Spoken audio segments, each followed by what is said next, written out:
Hello everybody and welcome to this special Let Me Show You all about the Atari 7800. Now before we get kicking, I just wanted to ask you a short question. Did things seem a little clearer to you? Maybe a little higher definition? Well, that's because I just spent several $100s on a brand new camera. You can be rest assured that things from now on aren't going to look like total crap. You've probably seen an Atari 2600 before. Well, an Atari 7800 is a more advanced console that maintains compatibility with the 2600. The console was home to a whole bunch of arcade ports and ports of Atari 8-bit games, so if you like both of those things, then you'd probably love the 7800. Now, I really like the Atari 7800. It's one of my more memorable Atari consoles, because it was one of those ones that I'd seen at a friend's house, which I think a lot of us sort of got our first experiences with consoles at a friend's house, and I really wanted one. So I'd always wanted one, and I eventually got around to getting one. And it's really neat. The quality of the games is really good, so we're going to give it a couple a try, and you can see what they look like on a TV. Here's Mario Brothers. Let's slam that in and turn the console on, if I can get the cartridge in right. There we go.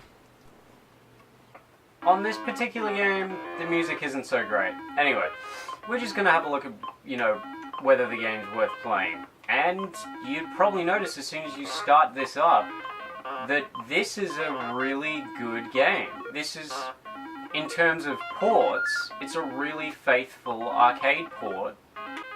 I don't have any issues with this at all. This is one of the best ports of Mario Brothers. I think this is a great example of what excellent gameplay is distilled into its finest essence. And that is, the game is fluid, the goal is clear, it's not complicated, it's just fun. That's great, and I love that. Guess what? We've got another Nintendo game, Donkey Kong. Now let's struggle to put the cartridge back in the console. There we go.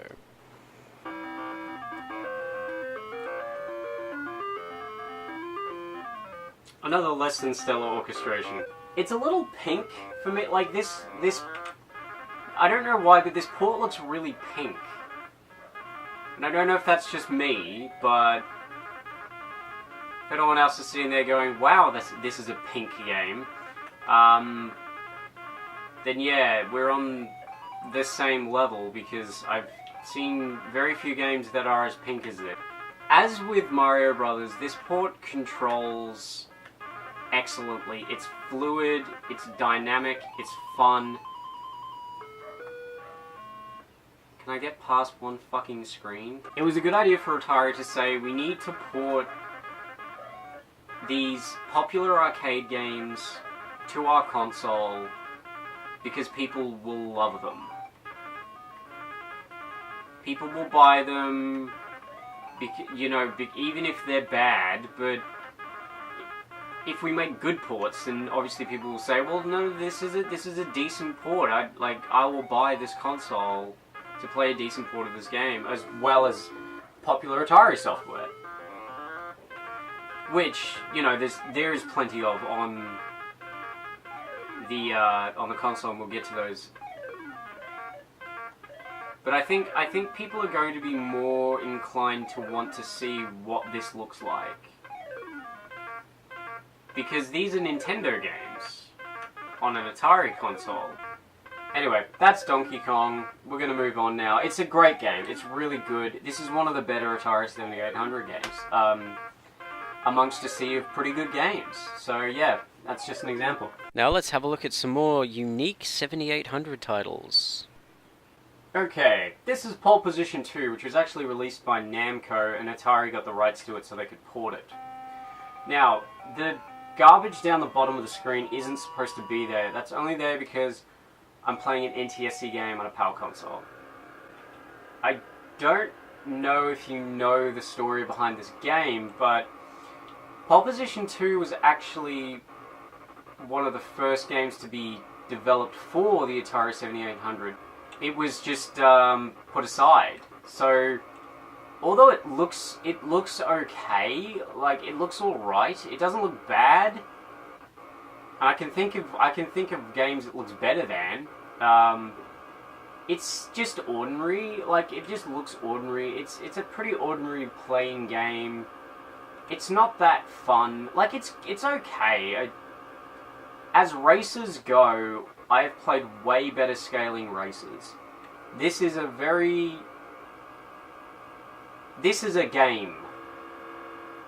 Yeah, this is a game. Yeah, Xevious.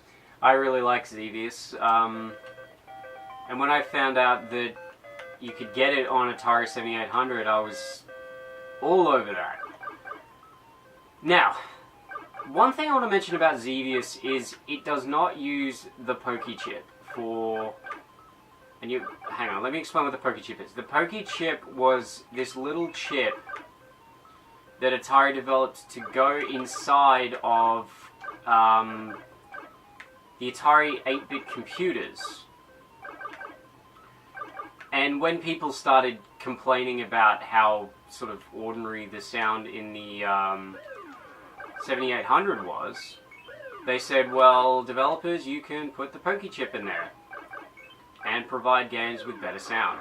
Xevious sounds very similar to the way it did in the arcade, if you remember playing it in the arcade. I'm not that old that I was around when this came out, but I did go to an arcade that had a Xevious machine, and I really liked it. You know, amongst playing games like, you know, at that point, you know, Virtua Cop was out, and Sega Rally Championship, and I really liked those games.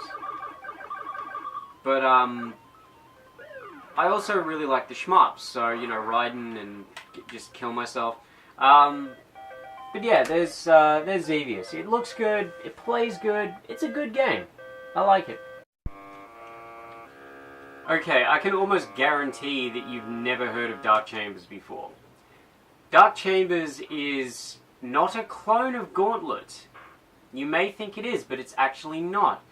This game is based on a game for 8-bit computers called Dandy Dungeons. And Gauntlet was actually based on Dandy Dungeons. And there's a lot of similarities between the two. So go and have a look for Dandy Dungeons, the original Dandy Dungeons, and then look at Gauntlet, and then look at Dark Chambers. Now, the story behind Dark Chambers is, I think, Atari wanted... Obviously, Atari wanted, like, an action game. Like, they wanted a ton of action games on this thing to compete with the Nintendo Entertainment System. And Dandy Dungeons was one of the games that I think Atari was saying, look, this could save the console. It didn't, but it was a good try. I actually quite like this. This is kind of fun. This is one of those games that's like so simple that it just distills the essence of a game. I don't know how to explain it really, but it's just so simple that it's like, I think actually I mentioned it before with Mario Brothers. It's just what people think when you say video game. It's just this simplistic button mashing fun fest. And one thing I really like about Dandy Dungeons that Gauntlet doesn't do is that enemies don't just die, they turn into like a weaker version of themselves. Yeah, it's interesting. You basically hold down the fire button. You can probably see that the enemies aren't dying. They're kind of turning into the weaker version of themselves.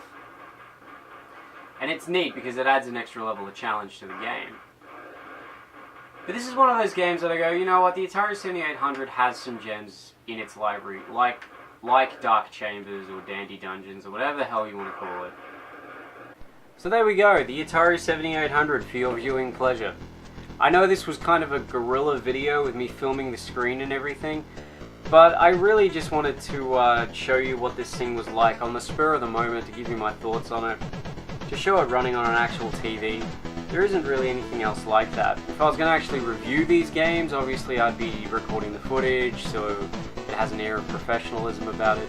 But this is just us rapping about a cool console. So the Atari 7800, what do I think about it?